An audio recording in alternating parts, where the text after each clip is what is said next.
Привет, друзья! Вы смотрите канал Алга Петербург. В этом выпуске познакомлю вас с преданной Дер Еленой Черненькой, которая недавно осуществила свою мечту. Мы познакомились с Еленой благодаря персональному заданию, которое получили от нее вместе с письмом и подарками. Во время визита Димаша в Санкт-Петербург мы должны были передать ему персональный подарок от Елены. И нам это удалось. А ей недавно удалось побывать на концерте Димаша в Киеве, и она любезно поделилась с нами рассказом об этом грандиозном событии. Приятного просмотра! Здравствуйте, дорогие мои друзья-эховцы. Я же могу вас так пока называть. А также уважаемые верные подписчики вашего канала, теперь Алга Петербурга. Я знаю вас с самого начала, с февраля месяца. Можно сказать, мы вместе начинали изучать феномен Димаша как талантливейшего певца нашего времени. Я считаю, что Димаш – это воплощение божественной любви, явление, которое оставит ярчайший след на земле и в сердцах всех, кто так или иначе столкнулся с его творчеством.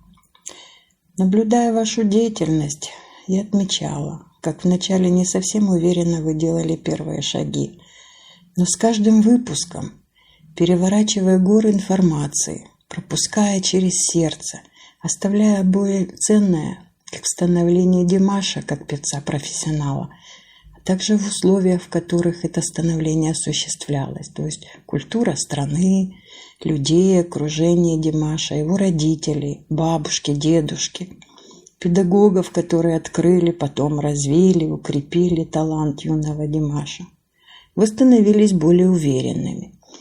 И за год превратились в профессиональных журналистов, уверенных в себе вопреки мнениям некоторых людей, не разобравшихся в сути дела и делающих поспешные выводы. Результатом всего и было 117 тысяч подписчиков и серебряная кнопка, заработанная всеми нами сообща.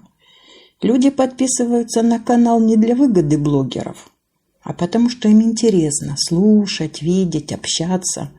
Информация одна, а подача разная. Это зависит от искренности, сердечности, интеллигентности тех, кто общается с нами. Вот и был такой результат, стремительно, я бы сказала. Я уже не говорю о моей просьбе, прихоти, которую вы добросовестно осуществляли, не зная меня лично и будучи так заняты в те дни. Но давайте о главном, о Димаше, о концерте в Киеве. Я Елена Черненькая, живу в Киеве. Хочу поделиться своими впечатлениями о концерте Димаша в Киеве 11 марта. Я год молила Бога сразу после московского концерта, чтобы концерт состоялся в Киеве. Я очень переживала, чтобы ничего не могло помешать. И свершилось. Мы успели на последний поезд. Я не пропустила ни одного концерта, который был доступен в Ютубе. Как сказал Саша в Астане, что вживую слушать и смотреть Димаша – это нечто. И я убедилась. Одно дело в цифровом изображении, совсем другое – ощущать его мощную энергию в зале, каким бы огромным ни был этот зал. Димаш – это что-то невероятное. С одной стороны, сильное, мощное, взрослое, мужественное, а с другой трепетное, нежное, чистое, прямо почти детское, наивное, легкое, а главное, незабываемое. Уже неделя прошла. Эйфория улеглась, но перед глазами стоит его образ, общающийся с Диас, со всеми, кто пришел целенаправленно или случайно, без разницы. А в сердце звучит его голос, ставший уже таким родным и близким. Когда он перед тем, как спеть «Чернобрывці посіяла мати», общался с мамой Светой и отцом, которых он каждый раз не устает благодарить за любовь, поддержку, в которой был воспитан и в которой рос. А бабушка с дедушкой, где мы такое раньше могли слышать, с какой любовью он это преподносит? Разве может кто-нибудь остаться равнодушным в зале. Мне 64 года, у меня 2 сына и 3 внуков. Я знаю, они меня тоже любят. Но объявить всему миру, что он счастлив, что ему повезло, что у него 2 пары родителей, это дорогого стоит. Конечно, это не может не вызвать слезы, как у мамы Светы, так и у всего зала. И в этом Димаш тоже. Не только в своих неповторимых песнях, неважно, на каком языке он исполняет их. И слов не надо. Нужно исполнение, проживание настоящего сейчас. И каждый раз это сейчас другое. И он всегда другой. И исполнение другое. Он не может по-другому. Он свободен внутренне, как Каратаргай в небесной вышине. Он ценит свободный полет, импровизирует. И это очень важно и ценно. Это чувствуется. И поэтому мы не можем наесться и напиться, потому что это всегда свежее. Он как горный родник, чистый, свежий, всегда новый, непредсказуемый, всегда экспромт, сюрприз. Но он не может иначе. Поэтому он сам того, наверное, не понимая и не зная, как магнит притягивает к себе, выражая любовь через свое творчество.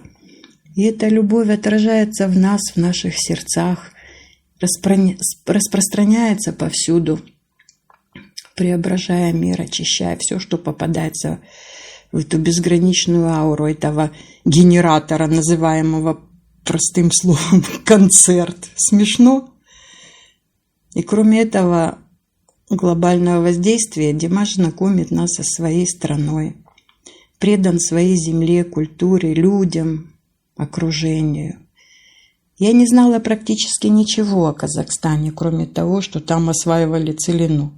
Но теперь я так полюбила этих людей, их песни, что захотелось выучить наизусть, кроме основных, Акуам, Махаббат Бер Махат, Незабываемый день, и не очень известных, часто им, которые он не исполняет, Каратаргай, Карахымай, Айкарагос, и песню Каната Сагандым Шанам, которая такая чистая, нежная, наивная, как первая любовь. Кроме того, Димаш заново открыл для меня китайскую музыку, вернее песни, которые в его исполнении зазвучали совсем по-другому. «Одна осень чего стоит».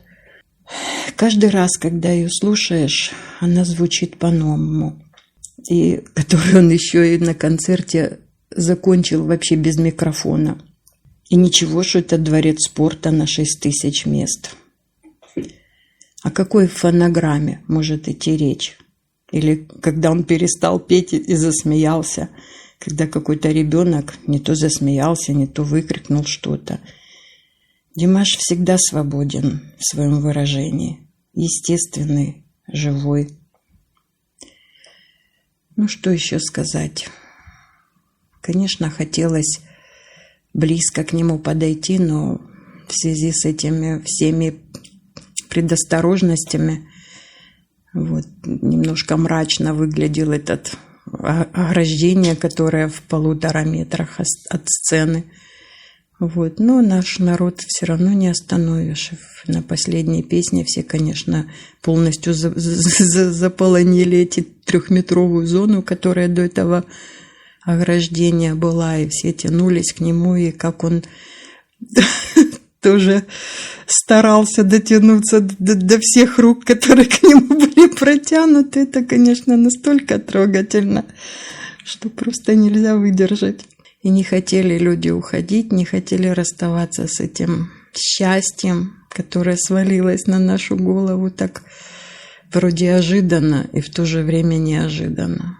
Потому что он всегда другой, всегда новый, всегда какой-то такой близкий, родной.